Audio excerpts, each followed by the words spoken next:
একটা সুন্নাহ হচ্ছে এটা, যেটা আমরা ভুল করি না। খাবারের পর রাসূল সাল্লাল্লাহু আলাইহি সাল্লাম প্লেট ছেটে খেতে বলেছেন। খাবারের পর রাসূল সাল্লাল্লাহু আলাইহি সাল্লাম আপনার আঙ্গুলগুলা চুষে খেতে বলেছেন। আমাদের কাছকে বললে ছি, দেখি সামাজিকতা হইল, আমি আমার আঙ্গুলগুলা চুষে চুষে খাবো, আমি আমার প্লেটটা ছেটে খাবো? এটা তো সামাজিকতার ভিতরেই পড়ে না। নাউজুবিল্লাহ পড়েন না আপনারা? যত স্ট্যান্ডার্ড ফ্যামিলিতে যাবেন, ছি, তাদেরকে আপনি প্লেট ছেটে খেতে বলেন, তাদেরকে আপনি আঙ্গুলগুলা চুষে খেতে বলেন, তারা বলবে যে এটা কোনো কথা হলো? মানুষ আমাকে কি বলবে? রেস্টুরেন্টে খেতে গেছে, হোটেলে, নামি দামি হোটেলে ভাত খাইছে, এখন খাবারের পর এতগুলো মানুষ আশেপাশে বসে আছে, আমি যদি এখানে প্লেটটা চেটে খাই, আমার আঙ্গুলগুলা চুষে খাই, মানুষ তো আমার দিকে তাকিয়ে হাসবে। কি এরকম চিন্তা ভাবনা আছে না নাই? রাসূল শিখাইছেন প্লেট চেটে খাও। তুমি জানো না খাবারের কোন অংশে আল্লাহ তাআলা বারাকা রেখেছেন, বরকত রেখেছেন, তুমি জানো না। যদি তুমি তোমার পুরো প্লেট চেটে খেতে পারো, তাহলে তুমি বরকত হাসিল করতে পারবে। আপনি যেটা চেটে খান নাই, রেখে দিয়েছেন, হতে পারে সেখানে আপনার বারাকা চলে গেছে, খাবারের ওই অংশে বরকত ছিল।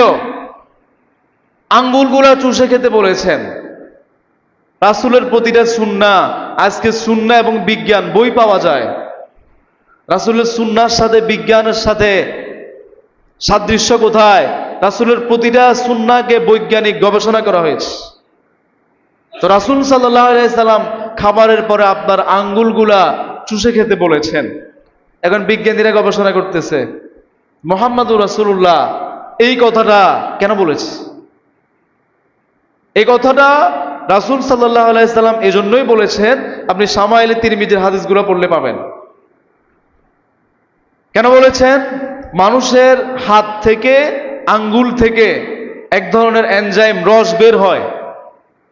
মানুষের হাত থেকে এক ধরনের রস বের হয়, যেটা আপনি যখন চুষে খাবেন, আপনার খাবারগুলো তাড়াতাড়ি হজম হয়ে যাবে। এটা আপনার খাবার হজমের ক্ষেত্রে আপনাকে সহযোগিতা করবে। বলে হুজুর কিভাবে? প্রমাণ দেই। আমাদের মা বোনরা যখন বাড়িতে আমরা তরকারি রান্না করে, রাতে যখন রাতের খাবার আমরা খাই, তরকারি জাল দিছে সন্ধ্যায়, রাতে খেয়ে রেখে দিবে, যখন বলে যে হাত দিয়ে ধরতে নিষেধ করে, হাত দিয়ে ধরলে ওই জায়গা নষ্ট হয়ে যায়, হাত দিয়ে ধরে আপনি তরকারি যখন নিবেন, তরকারিগুলো নষ্ট হয়ে যায়। কি আপনারা দেখেন না এরকম? আপনি কোনোদিন চিন্তা করছেন হাতের ভিতরে কি আছে যে হাত দিয়ে ধরলে তরকারি নষ্ট হয়ে যাচ্ছে? কারণ হাতের ভিতরে এক ধরনের লিকুইড আছে, আমি যে বললাম এক ধরনের রস বের হয়, ওই হাত দিয়ে ধরার কারণে ওগুলো নষ্ট হয়ে যাচ্ছে। এজন্য এই যে পদার্থগুলো বের হচ্ছে, রস বের হচ্ছে, এটা আপনার পেটের খাবারগুলোকে হজমে সহযোগিতা করবে। এটা তো বিজ্ঞানীরা আজকে গবেষণা করে বের করছে। রাসূল সাল্লাল্লাহু আলাইহি সাল্লাম ১৫০০ বছর আগে জানিয়ে দিয়েছে। তা দেখেন এই যে আপনি কতগুলো সুন্নাহ পাবেন যেটা আমরা করি না। তা আমি যে একটা সুন্নাহ আপনাদেরকে ধরাই দিলাম, যারা খাবার শেষে এখনো প্লেট চেটে খান না, আমার কথাটা মহিলারা যারা শুনছেন, হতে পারে আপনিও আমলটা করেন না। আপনি আজকে শুনছেন যে কাজটা রাসূল করেছেন, রাসূল বলেছেন।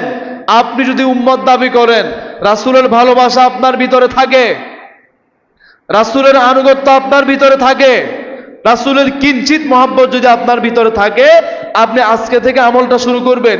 পৃথিবীর যে আপনাকে যাই বলুক না কেন, আমার রাসূল বলেছেন কাজটা করতে, আমার রাসূল সাল্লাল্লাহু আলাইহি সাল্লাম আমলটা করেছেন। তিনি খাবার শেষে প্লেট ছেটে খেয়েছেন, আঙ্গুলগুলো চুষে খেয়েছেন।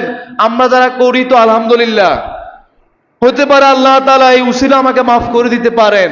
আমার অমুক বান্দাটা আমার রাসূলের মহব্বতে, রাসূল সাল্লাল্লাহু আলাইহি সাল্লামের একটা সুন্নাহ মহব্বত করেছে, আমার রাসূলের সুন্নত মহব্বত করার কারণে আমি আল্লাহ তাআলা তাকে মাফ করে দিলাম। হতে পারে না এরকম? কত উসিলা যে আল্লাহ তাআলা কিয়ামতে বান্দাদেরকে মাফ করবেন, এটা হচ্ছে আশার বাণী শোনালাম, এটা হচ্ছে আশা। কিন্তু আবার হতাশার কথাও আছে। আল্লাহ তাআলা যদি কাউকে শাস্তি দিতে চান, ছোট অপরাধের কারণেও পৃথিবীর কোনো শক্তি নাই আপনাকে সেই শাস্তি থেকে বাঁচাতে পারে। আল ইমান বাইনাল খৌফি ওয়ার রজা, একটা প্রবাদ আছে। ইমান হচ্ছে আশা এবং ভয় দুইটার মাঝামাঝি। আশাও রাখবেন, ভয়ও রাখবেন। হযরত ওমর রাদিয়াল্লাহু তাআলা আনহু বলতেন যে আল্লাহ যদি কোনো মানুষকে জান্নাত দেয় সেটা আমি ওমর। পৃথিবীতে একজন মানুষকে জান্নাত দিবেন সেটা আমি ওমর। আর আল্লাহ পৃথিবীতে একজন মানুষকে জাহান্নামে পাঠাবেন সেটা আমি ওমর। তাহলে কিরকম আশা রেখেছেন? আশা এবং ভয় দুইটাই রাখবেন।